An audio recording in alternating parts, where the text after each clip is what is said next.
오래간만에 다시 이제 마가복음 강해를 이제 이어가려고 합니다.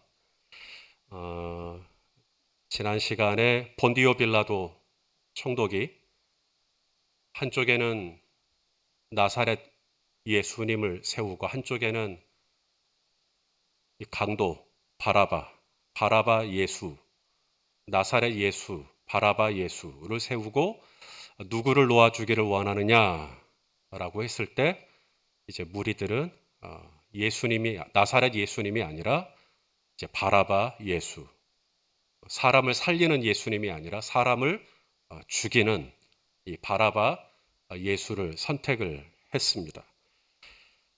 결국 빌라도는 무리의 요구를 따라 예수님을 십자가 처형에 넘겨 주었죠. 우리 지난번에 보았던 본문이지만 우리 한 번만 더 읽어 보겠습니다.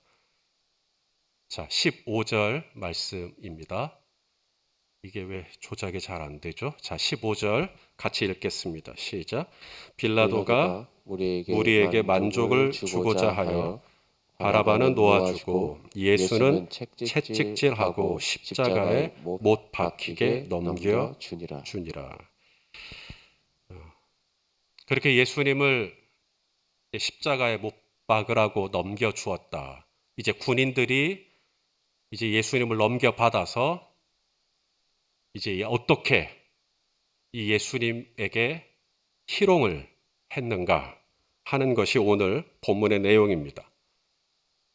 먼저 이 군인들은 예수님을 데리고 브라이도리온이라고 하는 뜰로 데리고 갔다라고 말씀하죠. 16절 말씀 우리 또 읽겠습니다. 시작. 군인들이 예수를 끌고 브라이도리온이라는 뜰 안으로 들어가서 온 군대를 모으고. 자, 브라이도리온. 마가복음에만 나오는 표현입니다. 이 마태복음이나 누가복음에는 관정이라고 번역을 했어요. 심플하게. 관정이라고, 빌라도의 관정. 그런데 마가복음에서만 브라이도리온이라고 하는 헬라어를 썼습니다. 이 브라이도리온이라고 하는 이 단어는 마가복음에만 나오는 게 아니라 사도행전에서도 나옵니다.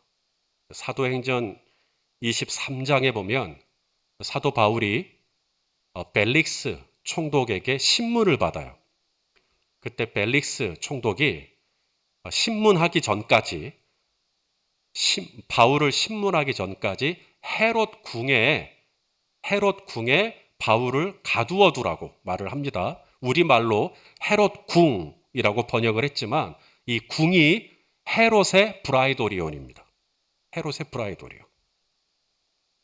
헤롯의 관정이죠.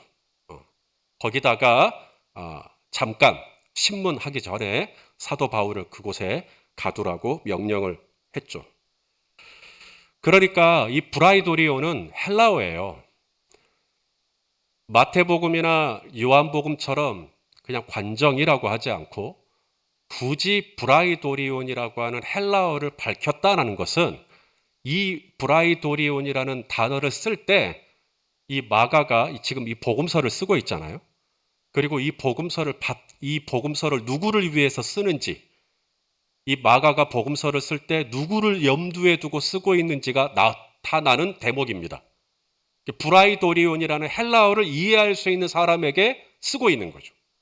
브라이도리온이라고 말을 해도 지금 내가 쓴 이 복음서를 받는 사람이 충분히 이해할 거라고 염두에 두고 쓰고 있는 겁니다.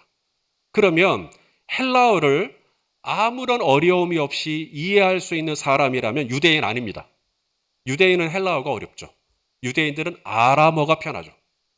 그러면 헬라어를 편안하게 쓸 수 있는 사람은 바로 로마에 있는 초대교회 성도들입니다. 이 헬라어가 로마의 공용어이기 때문에 로마에 있는 성도들, 로마에 있는 교회는 브라이도리온이라고 했을 때 거기 바로 딱 알아차립니다. 그래서 마가가 이 복음서를 쓸 때 로마에 있는 성도들을 염두에 두고 썼구나라는 힌트를 여기서 얻을 수가 있습니다. 뿐만 아니라 마가복음 5장에 보면 야이로 회당장의 딸을 살리죠, 예수님이. 야이로 회당장의 딸을 살릴 때 뭐라고 하죠? 소녀야 일어나라. 이것을 뭐라 그래요? 달리다 굼. 그러죠. 달리다 굼. 아람어입니다. 달리다 굼은. 아람어니까 뭐 당시에 그 팔레스타인 지방에 사는 사람들은 다 아람어를 썼어요. 우리 예수님도 아람어를 썼고요. 제자들도 다 아람어를 썼습니다. 달리다 굼이라고 했으면 유대인들은 다 알아들어요. 아, 그게 소녀야 일어나라는 뜻이지. 그런데 마가는요, 달리다 굼이라고 해놓고 옆에 번역을 해줍니다. 이게 무슨 뜻이다라고 번역을 해줘요. 우리 한번 읽어볼까요? 마가복음 5장 41절 시작. 그 아이의 손을 잡고 이르시되 달리다 굼 하시니 번역하면 곧 내가 내게 말하노니 소녀야 일어나라 하시니라. 번역을 왜 할까요? 아람어 달리다 굼이 얼른 이해가 안 되는 사람에게 지금 이 편지를 쓰고 있는 거예요. 바로 로마에 있는 성도들이겠죠. 그분들은 헬라어가 편하니까. 그래서 아람어를 번역해 준 겁니다. 이 대목이 마가복음 7장에 한 번 더 나와요. 자, 마가복음 7장 34절도 봅시다. 시작. 하늘을 우러러 탄식하시며 그에게 이르시니 에바다 하시니 이는 열리라는 뜻이라. 에트파타. 헬라어로는 에트파타. 이게 아람어예요. 그러니까 예수님이나 제자들이나 뭐 기타 유대인들은 에바다라고 하면 아, 그게 열리란 뜻이지 다 알아들어요. 그런데 마가가 이 마가복음을 쓸 때 누군가가 지금 이 복음서를 받을 텐데 그 로마에 있는 성도들의 입장에서는 에바다가 뭔 뜻인지를 모르니까 이는 하고 해석을 다 해주고 있는 겁니다. 아무쪼록 이 브라이도리온이라고 하는 헬라어가 나왔습니다. 이것을 편안하게 받을 수 있는 로마에 있는 성도들에게 예수님이 지금 어디서 고난받고 있는지를 정확하게 이야기해 주고 있는 거예요. 브라이도리온에서 지금 예수님이 군인들에게 둘러싸여서 희롱을 받았다. 이것을 역사적으로 이야기하고 있는 거예요. 브라이도리온이다. 자, 오늘 본문 17절, 18절 어떻게 군인들이 예수님을 희롱하고 있는지를 이제 보도록 하겠습니다. 17절, 18절 말씀 같이 읽죠. 시작. 예수에게 자색 옷을 입히고 가시관을 엮어 씌우고 경례하여 이르되 유대인의 왕이여 평안할지어다 하고 한 번만 더 읽을게요. 시작. 예수에게 자색 옷을 입히고 가시관을 엮어 씌우고 경례하여 이르되 유대인의 왕이여 평안할지어다 하고. 예수님이 본래 입으셨던 옷이 있었겠죠. 이 옷을 다 벗겨버린 겁니다. 그리고 예수님의 이 몸에다가 뭘 입혔대요? 자색 옷을 입혔대요. 여기서 이 자색, 자주색, 자주색. 이 자주색이 어떤 색인지 좀 아시겠어요? 영어로는 purple, 우리말로 보라색입니다. 한자로 자색 하면 이 또한 보라색을 의미합니다. 그런데 같은 보라여도 붉은기가 강한 보라를 의미한다고 해요. 혹시 우리 성도님들 중에 이 자주색을 좀 좋아하시는 분이 계실까요? 나 자주색 좋아한다. 문수원 집사님 좋아해요. 아마 오늘 이 말씀 듣고 나면 자주색을 좋아한다고 하실 분들이 꽤 될 겁니다. 이 로마의 군인들이 예수님의 옷을 벗기고 자색 옷을 입힌 이유가 있습니다. 이 자색, 자주색, 보라색, 이것은 로마 사람들에게는 로열 컬러, 왕족의 컬러입니다. 귀족들이 입는 색깔의 옷이에요.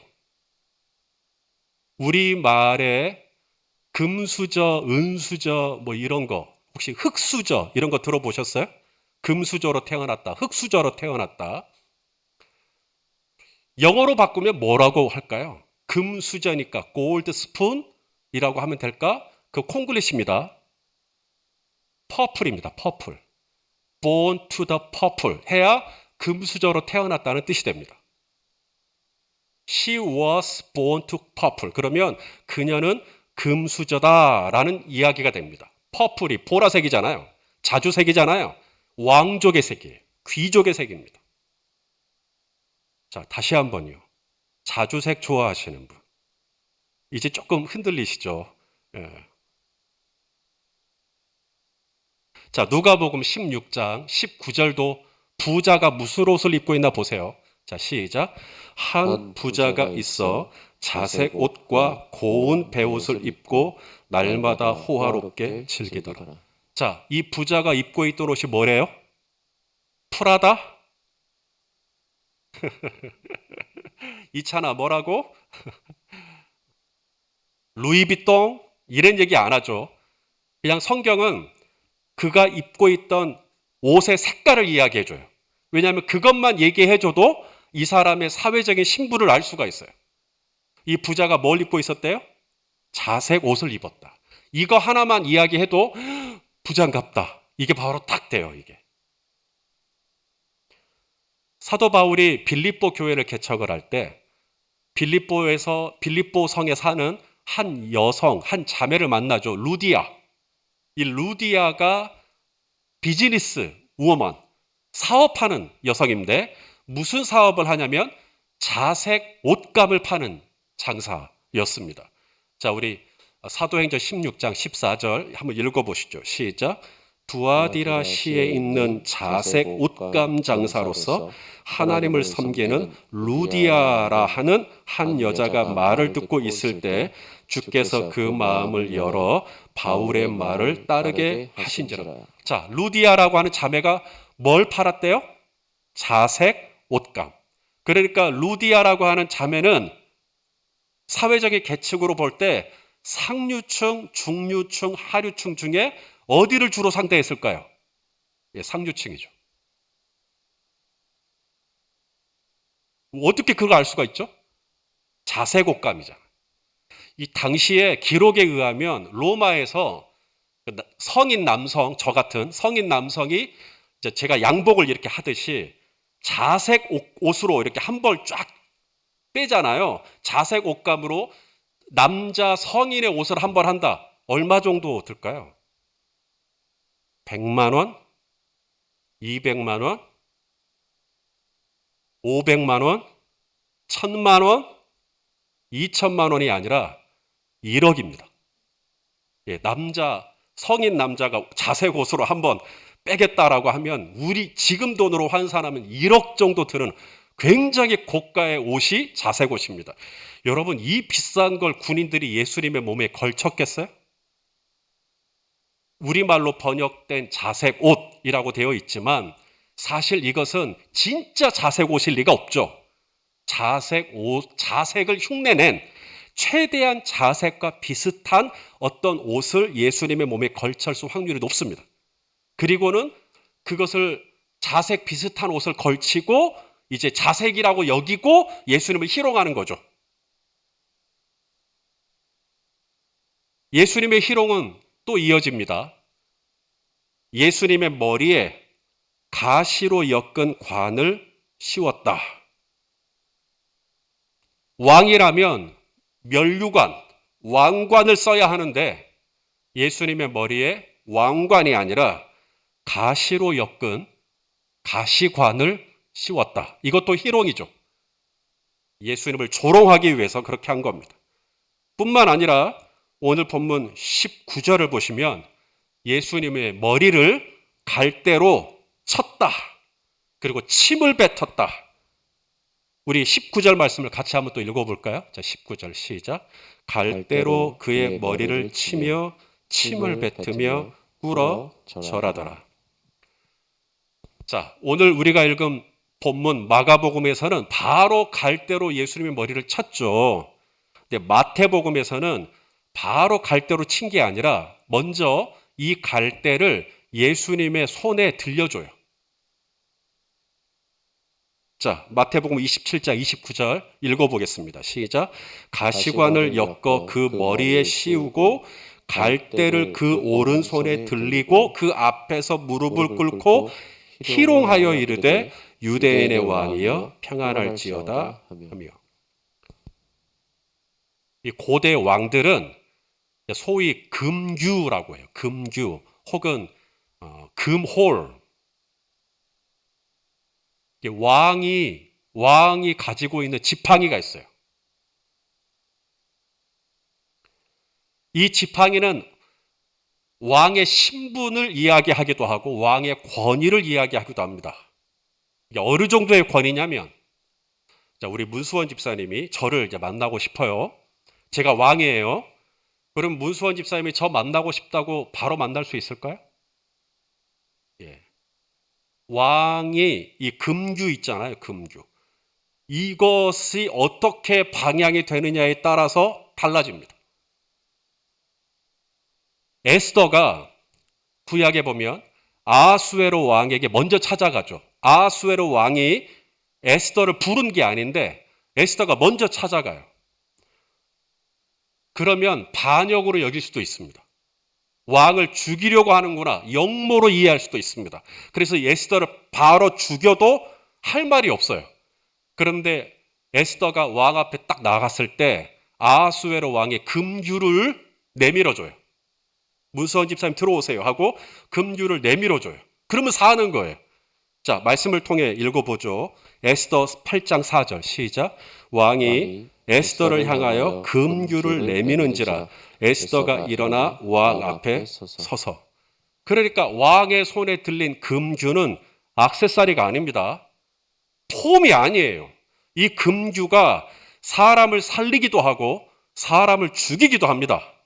이 금규를 제가 내밀면 우리 김주현 집사님 사는 거고, 김주현 집사님 저한테 왔는데 제가 금규를 내려버리잖아요. 치워버리잖아요. 그럼 죽이라는 이야기입니다. 죽어요, 그러면. 이것을 잘 알고 있던 로마의 군인들이 예수님을 유대인의 왕으로 희롱을 하기 위해 예수님의 손에 금규가 아니라 뭘 들렸다고요? 갈대. 본래 이 갈대는 물이 있는 강변에 많이 있죠. 당시 예루살렘에 유월절을 보내지 않습니까? 1년 중에 유대인들에게 가장 큰 명절이 유월절이에요. 이 유월절을 보내기 위해 전국 각지에서 이스라엘 사람들이 몰려드는데 저기 텔단, 저기 단에서부터 부엘세바라고 말하는 단, 최북단에 있는 그 사람들은 300km 이상 걸어서 와야 됩니다. 그러면 저도 산티아고 길을 300km 이상 걸었지만 300km 걸을 때 지팡이가 필요해요. 안 그러면 걷다가 지칩니다. 지팡이를 집으면 힘이 분산이 돼가지고 오래 걸을 수가 있어요. 근데 이 지팡이가 어떤 지팡이를 쓰겠어요? 바로 요단 강변에서 자라는 갈대들을 쓰는 겁니다. 이 요단 강변의 갈대들은 우리나라의 대나무와 같아요. 꼭 느낌이. 단단해요. 그래서 지팡이로 쓸 수가 있는 겁니다. 지금 예수님의 머리를 쳤던 이 갈대는 오늘날 우리가 하천변에서 찾을 수 있는 흐물물거리는 갈대가 아니에요. 지금 군인들이 예수님의 머리를 치는 이 갈대는 성인 한 사람이 자신의 하중을 실을 수 있을 정도로 충분히 의지가 가능한 딱딱한 견고한 갈대를 가지고 예수님의 머리를 가격한 겁니다.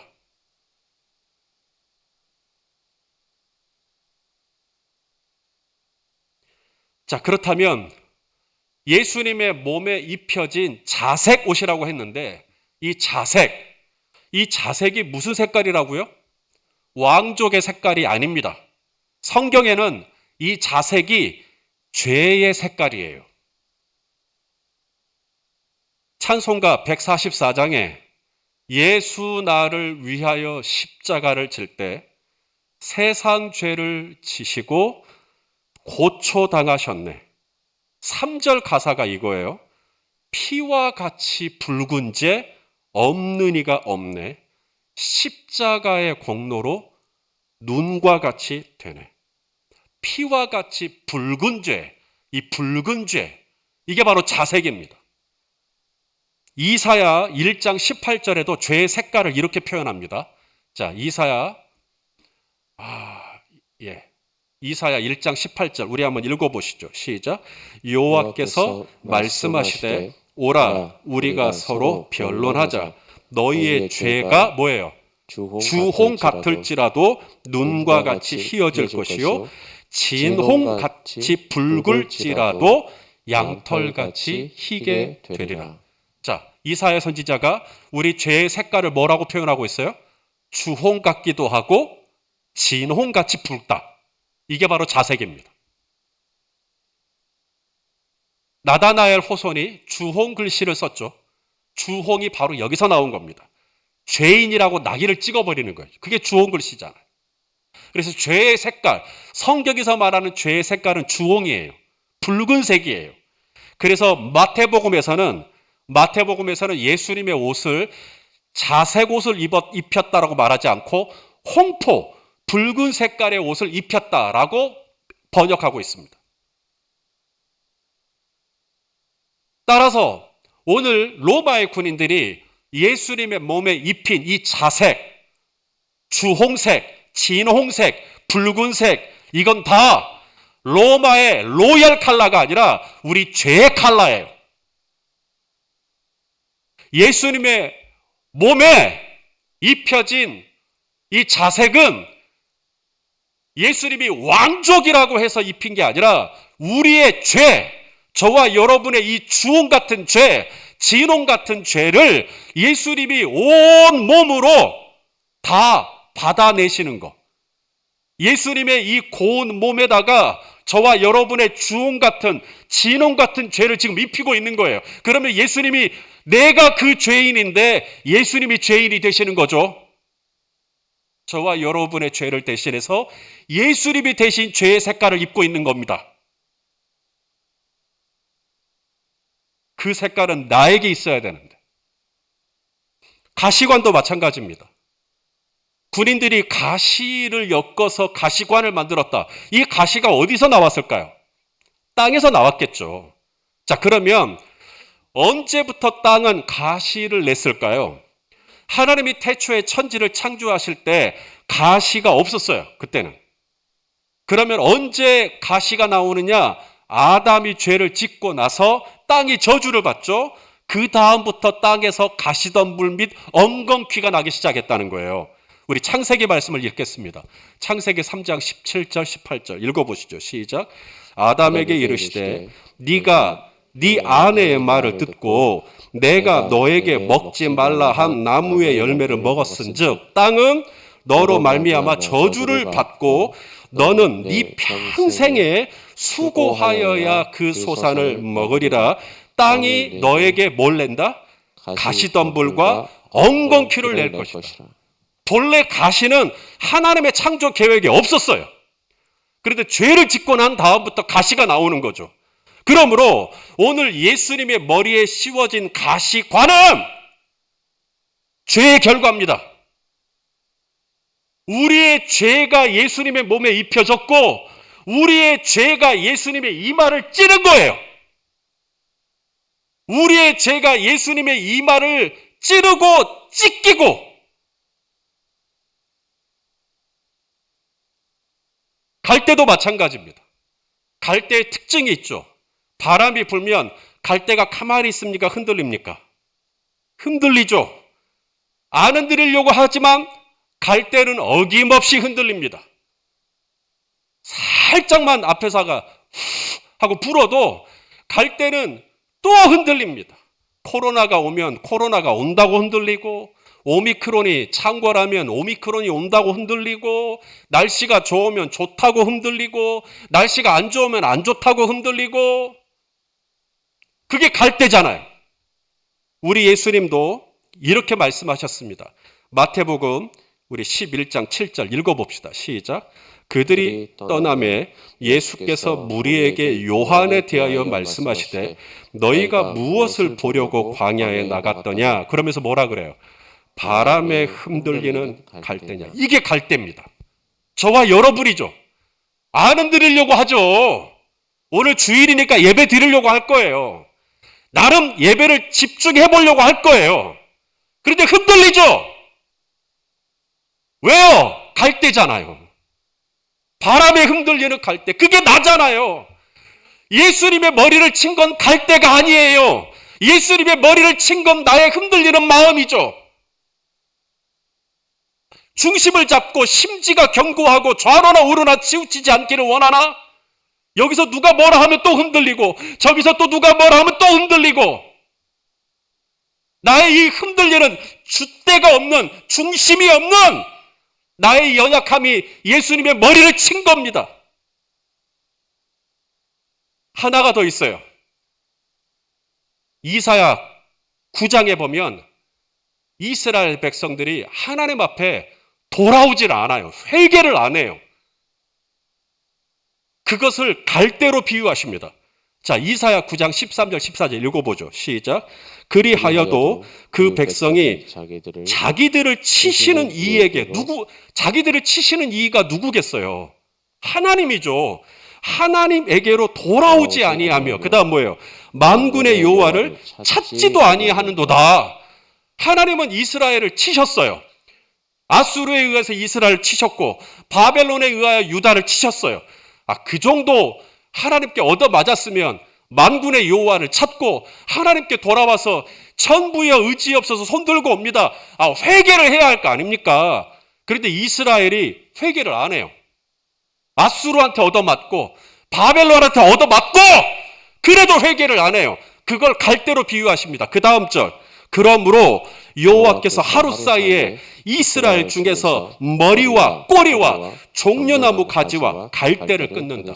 여러분, 물먹은 갈대, 일반적인 갈대가 있고 물먹은 갈대, 강변에 사는 이 갈대들은 물을 먹었기 때문에 구부러지기는 해도 끊어지지가 않아요.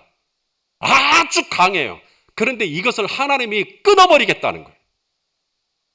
아니, 그만큼 얻어맞았으면 하나님께 돌아와야죠. 하나님께 얼른 찾아야죠. 하나님 죄송합니다 하고 엎드리셔야죠. 그런데 이 물먹은 갈대처럼 이게 질겨요. 하나님께 안 돌아와요. 야, 이쯤 되면 돌아와라. 안 돌아오는 거예요. 기도해라. 기도 안 하는 거예요. 하나님 앞에 나와라. 안 나오는 거예요. 끝까지 고집을 부리고 끝까지 힘을 쓰고 그것을 갈대로 비유하고 계시는 겁니다. 이 갈대의 완고함, 이 갈대의 고집, 이 갈대의 쓸데기 없는 자존심, 이걸 갈대로 지금 비유하시는 거예요. 지금 예수님의 머리를 친 건 흐물흐물거리는 갈대가 아니라 하나님 앞에 돌아오지 않으려고 하는 내 뜻대로, 내 정욕대로 살아보려고 하는 나의 이 완고함, 나의 이 고집, 이것이 예수님의 머리를 치고 있는 겁니다. 그러므로 우리 주님의 몸에 입혀진 자색 옷도 내 죄요. 예수님의 이마에 씌워진 가시관도 내 죄요. 예수님의 머리를 가격하고 있는 갈대도 내 죄입니다. 브라이도리온에서 예수님을 희롱하는 사람이 누굽니까? 종교 지도자들입니까? 로마의 군인들입니까? 틀렸습니다. 내가 예수님을 희롱한 겁니다. 내가 예수님을 조롱한 거고 내가 예수님을 아프게 한 겁니다.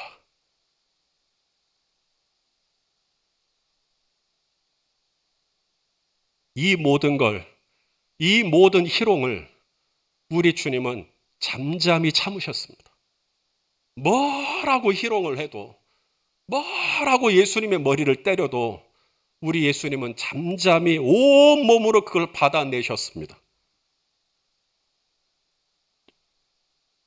하고 혈기가 한번 올라올 만도 한데 끝까지 참으셨습니다.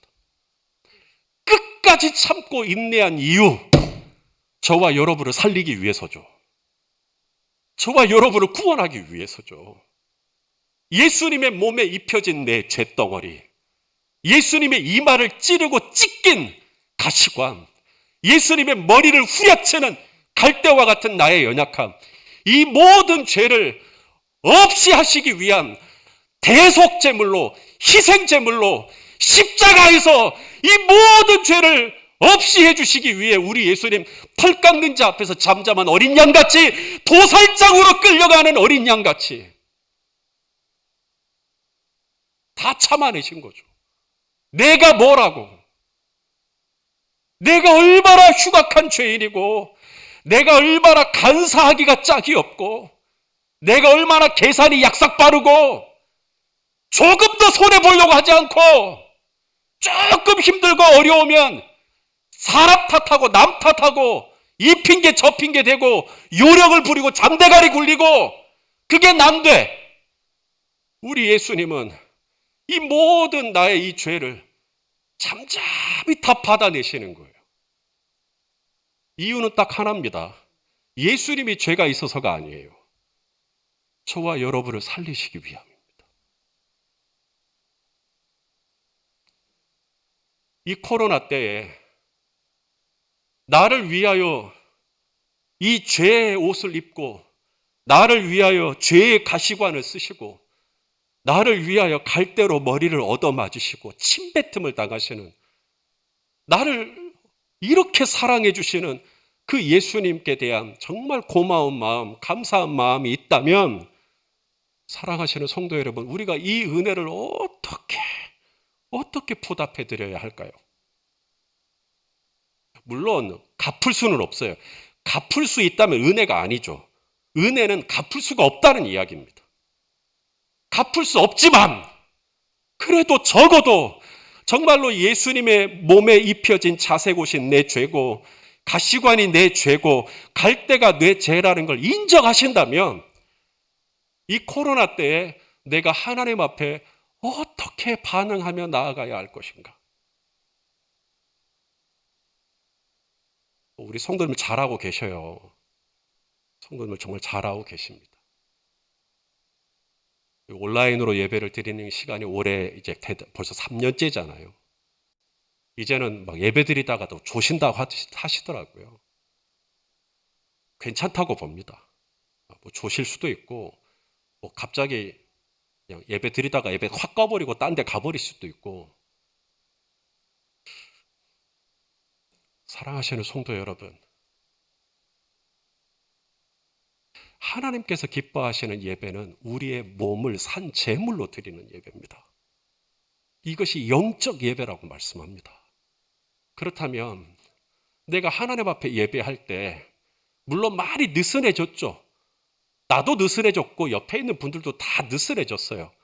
그러니까 계속 느슨해지면 안 될 것 같은데요.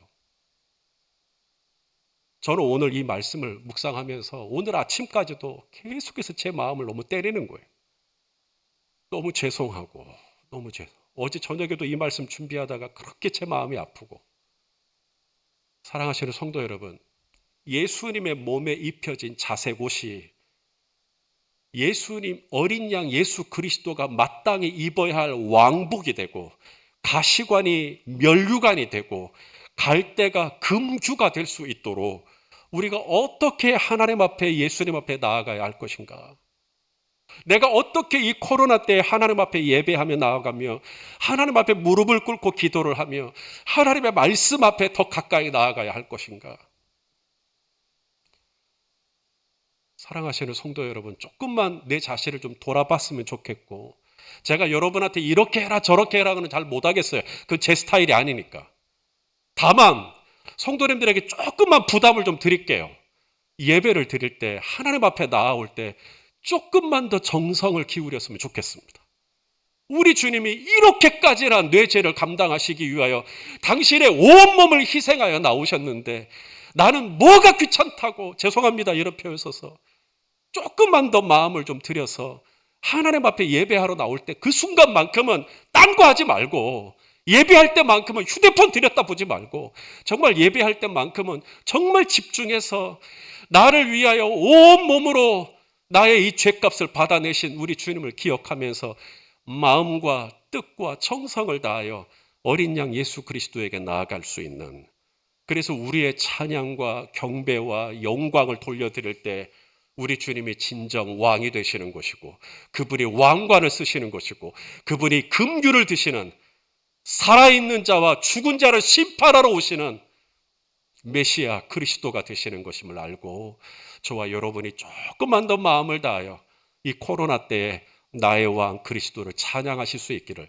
예수 그리스도의 이름으로 축원합니다. 기도하시겠습니다. 존귀하신 아버지 하나님, 프라이도리온에서 예수님의 옷을 벗기고 예수님의 머리에 가시관을 씌우고 예수님의 머리를 갈대로 내리쳤던 바로 이들이 로마의 군인들이 아니라 바로 나인 것을 오늘 말씀을 통해 확인합니다.